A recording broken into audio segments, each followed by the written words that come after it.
रूस की राजधानी मॉस्को में फिर से ड्रोन से हमला हुआ है।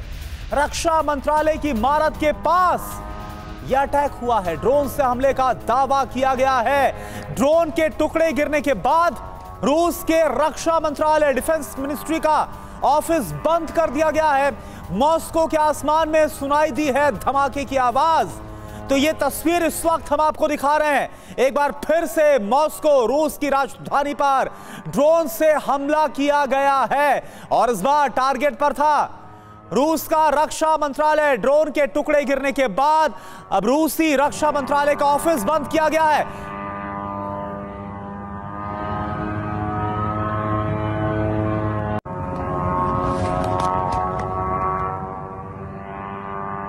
और सुमित चौधरी इस वक्त हमारे साथ जुड़े हैं पूरी जानकारी के साथ। सुमित, क्रेमलिन के बाद अब रूसी रक्षा मंत्रालय, क्या डिटेल सामने आ रही है? देखिए, लगातार जो रशियन डिफेंस मिनिस्ट्री की तरफ से कहा जा रहा है वो ये कहा जा रहा है कि जो मॉस्को के समय अनुसार 4 बजे सुबह करीब ये अटैक किया गया। दोनों नॉन रेजिडेंशियल बिल्डिंग थी, दोनों ही ऑफिसेज की बिल्डिंग थी और कहा जा रहा है कि अब तक कोई डैमेज नहीं है, लेकिन ड्रोन का इस्तेमाल करते हुए दूसरा आप कह सकते हैं कि बड़ा अटेम्प्ट है अटैक करने का। और इससे पहले भी क्रेमलिन के ऊपर अटैक करने की कोशिश की गई थी, जिसको रशिया ने बहुत गंभीरता से लिया था और एक बार फिर से उसी तरीके का एक ड्रोन अटैक किया जा रहा है। 2 जगहों पर कहा जा रहा है कि ये ड्रोन अटैक किया गया है। हालांकि ये बिल्डिंग जो है वो डिफेंस मिनिस्ट्री के बेहद करीब है। कहा जा रहा है कि दोनों बिल्डिंगें जो है वो डिफेंस मिनिस्ट्री के बहुत करीब है मॉस्को में। और अब इसके बाद पूरे इलाके को अलर्ट कर दिया गया है। लगातार इसकी जांच की जा रही है और ये भी देखा जा रहा है कि कैसे कहीं और इस तरीके के ड्रोन्स तो नहीं है। और अभी मोटे तौर पर जो डैमेजेस बताए जा रहे हैं, जिनको कहा जा रहा है कि देखिए किसी भी जानमाल का नुकसान नहीं हुआ क्योंकि अर्ली मॉर्निंग में अटैक किया गया था, लेकिन जो क्षति पहुंची है बिल्डिंगों को वो अपने आप में दर्शा रही है कि अगर शायद वहां पे लोग होते तो ये बड़ा अटैक होता।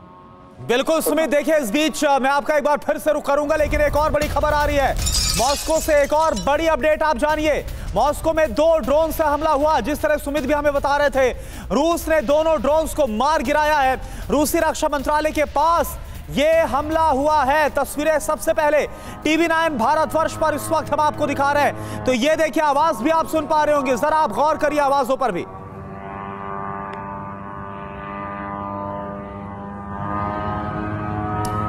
और एक बार फिर से मैं सुमित आपका रुख कर रहा हूं। सुमित, इससे पहले सीधे कहा था क्रेमलिन की तरफ से, मॉस्को की तरफ से कि यूक्रेन ने उस हमले को अंजाम दिया था।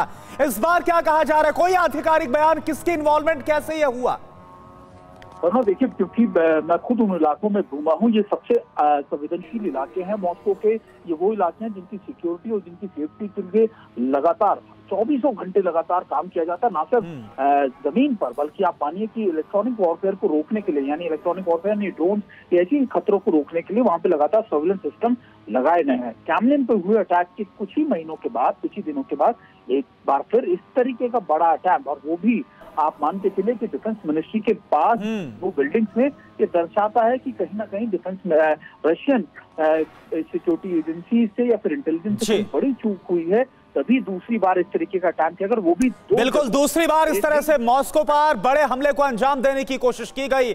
और हालांकि इससे पहले कि कोई हमला हो पाता, उससे पहले दोनों ड्रोन्स को मार गिराया गया। बहुत बहुत शुक्रिया आपका इस पूरी जानकारी के लिए।